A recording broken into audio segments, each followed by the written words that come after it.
First, for the first time, we're hearing from a man who won $1 million through Washington's vaccine lottery. The message he has for others who have yet to get their shots. A live look across our area as we enjoy a cooler start to the weekend. But how long will it last? We'll have your detailed forecast. And local outdoor enthusiasts having to adjust their plans because of the early start to fire season. What you need to know before you plan your next trip. The 4 o'clock news starts right now. Good afternoon to you and happy Friday. Thanks for joining us on the 4 o'clock news. I'm Nora Hart. We're now tracking two mega fires, the Bootleg Fire near Klamath Falls in southern Oregon and the Snake River Complex where Oregon, Washington, and Idaho meet. That complex is three fires, all started by lightning. In about a week's time, it has grown to 102,000 acres. Anything more than 100,000 acres in size is considered a mega fire. At last check, it was 12% contained. Then our other mega fire we've talked a lot about is that Bootleg Fire. It's now larger than the size of New York City. It's grown to more than 241,000 acres. Firefighters say winds are spreading it up to 4 miles a day. The Bootleg Fire remains the largest one in the entire country. Meantime, volunteers are stepping up to help families and livestock in the path of the Bootleg Fire. Fox 12's Amber Wilmarth spoke with the Red Cross and another local nonprofit about what they're doing and also how you can help.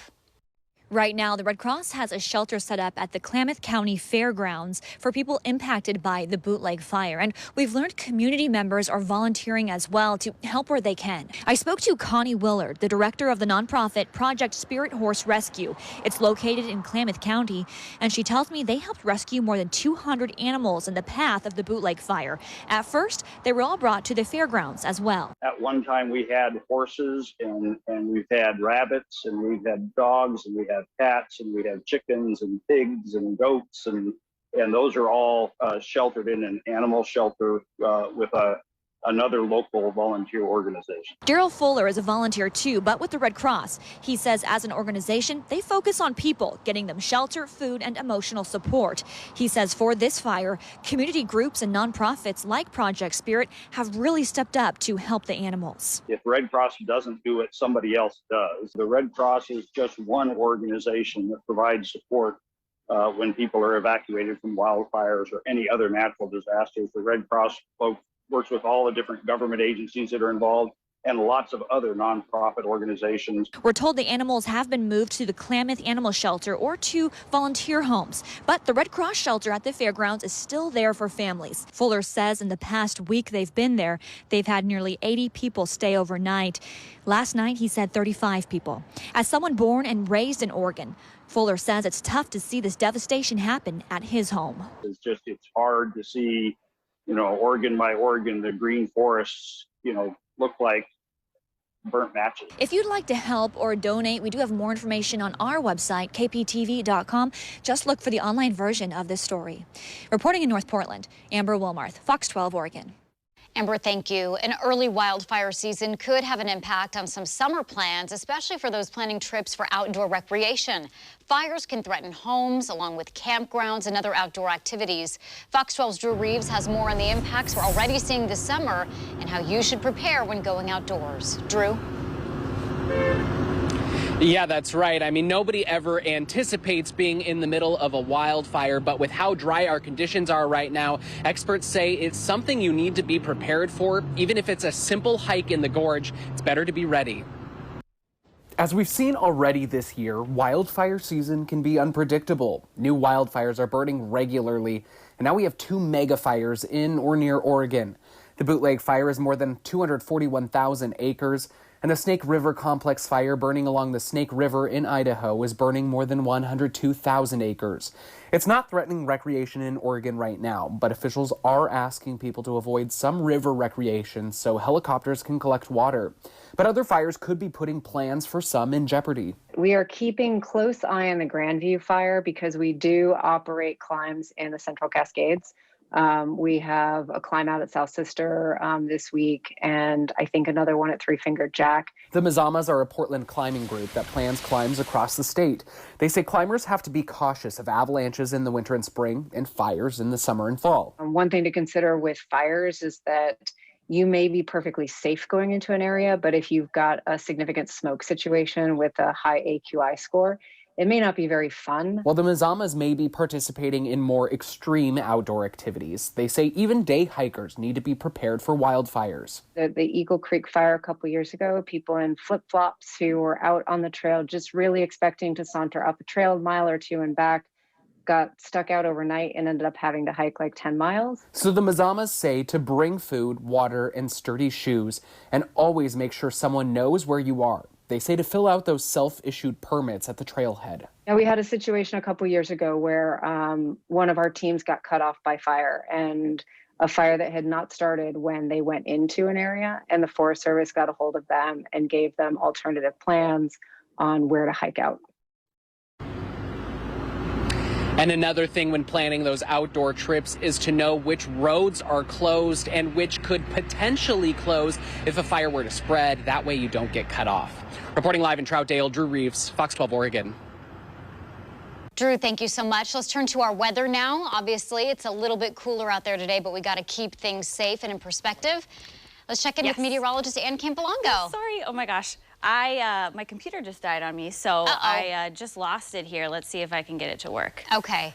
In the meantime, obviously, we're talking about fire conditions, smoke, and air quality. Yeah, we've got air quality here. Yes, it was a cooler day here, Nora, which that was obviously a plus for us today.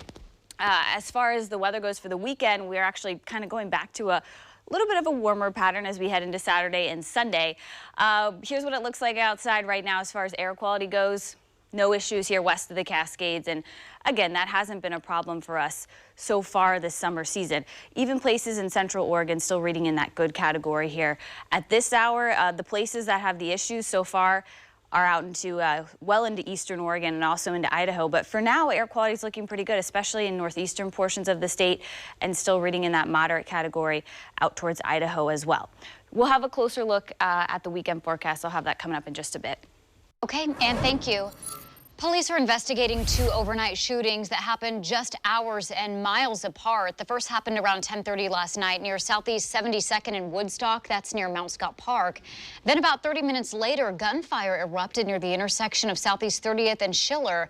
Police have not said whether these shootings are connected, but they say there are no reports of any injuries. A man is facing charges in connection with a shooting in Southeast Portland from back in May. Investigators announced the arrest of 23-year-old Samaria Lambert today. They say he is to blame for a shooting that left a minor injured. As police tried to execute a search warrant on Wednesday, they say Lambert jumped from a window several stories high. He suffered serious injuries and had to be taken to the hospital. He was released yesterday and then booked into the Multnomah County Detention Center. Portland police are also asking for the public's help in finding a man involved in a fight that left another man with life-threatening injuries. Investigators say that man was knocked unconscious around 8 o'clock last night near Southwest Broadway in Ankeny. Police say the other man involved in the fight left before police got there. If you know anything about what happened, police would like to hear from you. Officials in some cities and states are slowly putting COVID-19 restrictions back in place as a new surge of infections intensifies. For Fox 12, Christina Coleman has the story.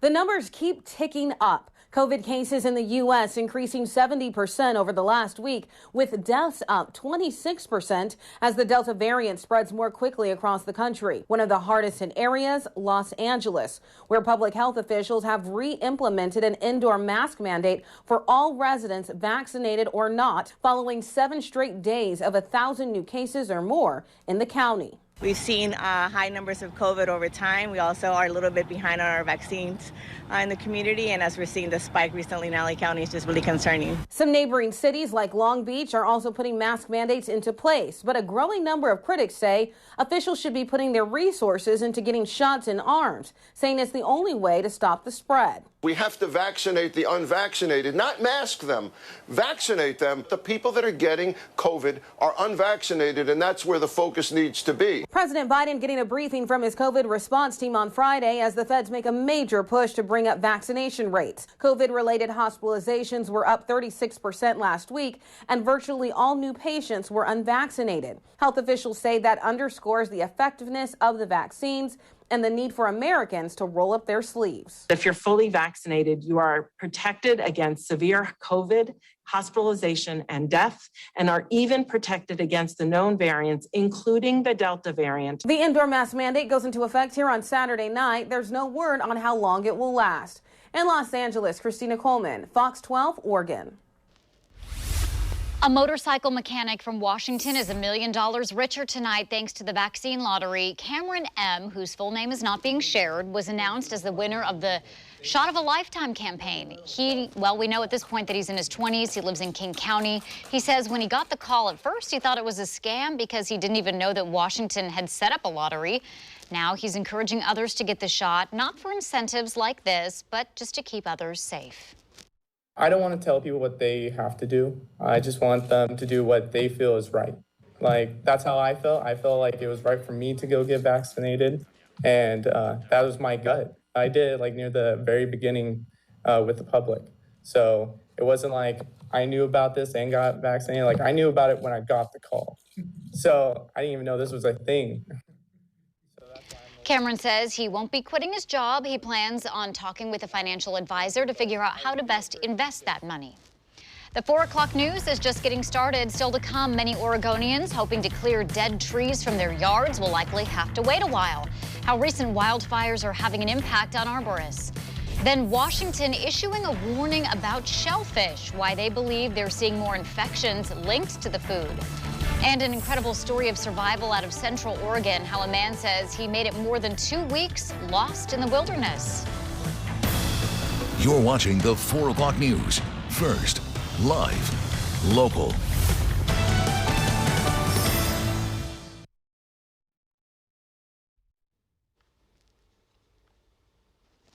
My mic is, it fell down my blouse. Shoot, sorry, Stephen. I didn't even feel that happen. Okay, that should be better. Thank you.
The CDC says the historic heat wave that swept the Pacific Northwest just a few weeks ago sparked a surge in emergency department visits.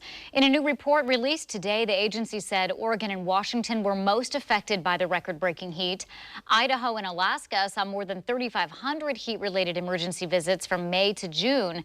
The CDC noted that these numbers may be an underestimate because the report only included emergency department visits and not treatment sought elsewhere.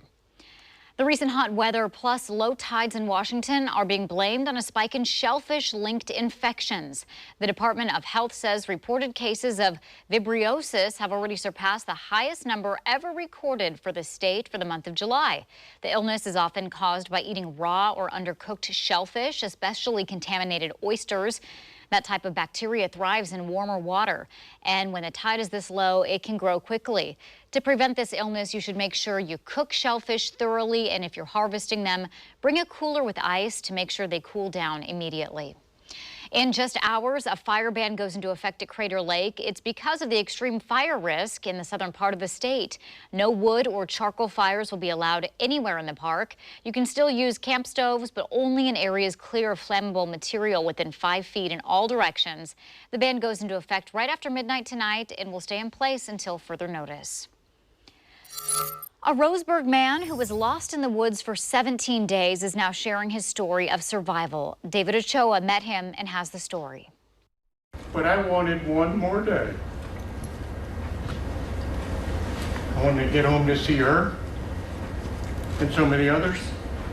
I just wanted one more day. Harry Burley got lost on a routine fishing trip near Twin Lakes in May when he decided to dash a trail. Now it's time to go back. So I turn around. And it's dark. He quickly realized he'd be out there overnight. He found a log and some bark to use as shelter. He went looking for water but fell off a log, hit his head, and started bleeding. And in an instant, everything became very serious. This was no longer just doing a hike. Burley spent the next 2 weeks just doing what he could to survive. He used his pack and underwear as a beanie. He made a fire by using a magnifier his father-in-law gave him 40 years earlier. He ate bugs, drank dirty water off of trees and leaves, and even drank his own urine. The last couple of days, he says he accepted that he was going to die. But it wasn't sad and there was no fear. There was a complete acceptance. But then a miracle happened. Guffaw. A big bellow. I get a phone call and it's the deputy, and I had, so I'm going, okay, something's here, and silence, and he says, I've got some good news, and then, okay, and he says, and Harry's alive, and then I just broke down crying. A search and rescue team had finally found him. They took him to Riverbend Hospital in Springfield, where he stayed for 15 days. He was malnourished, dehydrated, hypothermic, and had a blockage in his digestive tract. My body was beat beyond what I thought it could give. My mind was stretched beyond what I thought I could do. But my life spark, that loving energy that we have within us, was filled. What an amazing story. And that was David Ochoa reporting. Burley lost 30 pounds during that ordeal. When he was asked whether he would ever go back into the woods to fish and hike again, he smiled and said he couldn't wait. Okay, let's give you a live look outside now. This is Mount Hood, some clouds hanging over the top of the mountain there. Let's check back in with Ann. Beautiful day and not too hot. Not too bad. 70s here inland, and yesterday we made it to 80, but it felt pretty comfortable out there yesterday afternoon as well. Latest on the smoke forecast, we don't see any kind of smoke coming into the Willamette Valley as we head into this weekend. So it's all going to stay out to the east and down into southern Oregon and northern California and out towards Idaho as well. So again, the bootleg fire, the big producer of smoke across our state, that's going to not change here through the weekend. That'll keep up its progress, likely growing through Saturday and Sunday. All the smoke will kind of push off to eastern Oregon, and then by tomorrow afternoon, we're back to a decent amount of smoke here in eastern Oregon as well as Idaho. Patchy haze will kind of linger through Saturday night, and then I think you'll see more smoke and more spots of smoke in central Oregon heading into the day on Sunday. Otherwise, we've got blue sky and just a little bit of those puffy clouds out there. Mid-70s here in Portland right now. Temperatures so far today have ended up in the mid-70s. So, yeah, this is pretty comfortable here for early to mid-July. 82 is the normal high for this time of year. So quite a bit below that. Here's what it looks like on the satellite picture. We've got a system up towards the Gulf of Alaska here, this area of low pressure. It's kind of influencing our weather pattern here in the Pacific Northwest, bringing in some cooler air, obviously yesterday and today, and then we'll kind of see a little bit of warming here as we head over the weekend. But overall, expect more sunshine in the forecast Saturday, Sunday. So tonight, skies will stay partly cloudy, and then by tomorrow morning, we'll see patchy cloud cover here west of the Cascades. By the afternoon, clouds will mix out, and we're left to sunshine there for Saturday afternoon and evening. Sunday, I think, same story. We start off with sunshine, and that's what we'll see throughout Sunday afternoon and evening. So tonight, mid to upper 50s here west of the Cascades, low 50s out towards eastern and central Oregon. And then Saturday looks like this, maybe a few clouds tomorrow morning, but lots more sunshine here for Saturday. And then highs will get a little bit warmer. Temperatures, that is, will stay into the low 80s for tomorrow afternoon. 86 on Sunday. We warm up here on the end of the weekend, 85 Monday, and then that trend continues into most of next week. So back to our summer-like pattern here. Overnight lows stay comfortably into the mid to upper 50s. We'll have more on the 7-day forecast coming up in just a little bit. Sounds good, Ann. Thank you. Still to come, historic flooding swamping parts of Europe. Details on the cleanup efforts, plus why the UN is calling the weather event deeply troubling. Then tourists are once again allowed at the Eiffel Tower, but new COVID-19 restrictions are on the way. The extra steps they'll have to take to visit the landmark. The Fox 12 Job Connection. Today's featured employer is Portland Public Schools. They're hiring civil service custodians. For more information or to apply, go to kptv.com/jobconnection.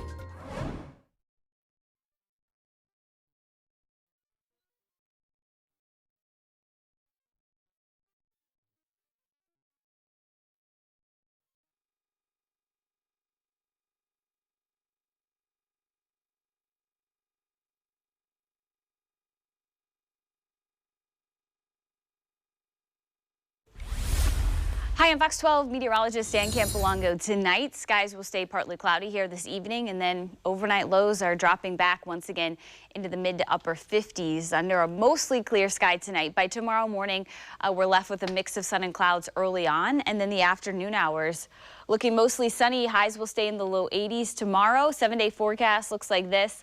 We'll keep temps in the 80s throughout next week. Warmest days actually coming Sunday and Monday, and then we'll kind of level out into the low 80s by Tuesday and Wednesday. Lots of sunshine on the way and no rain chances either. We'll have the complete forecast tonight on Fox 12 and Fox 12 Plus.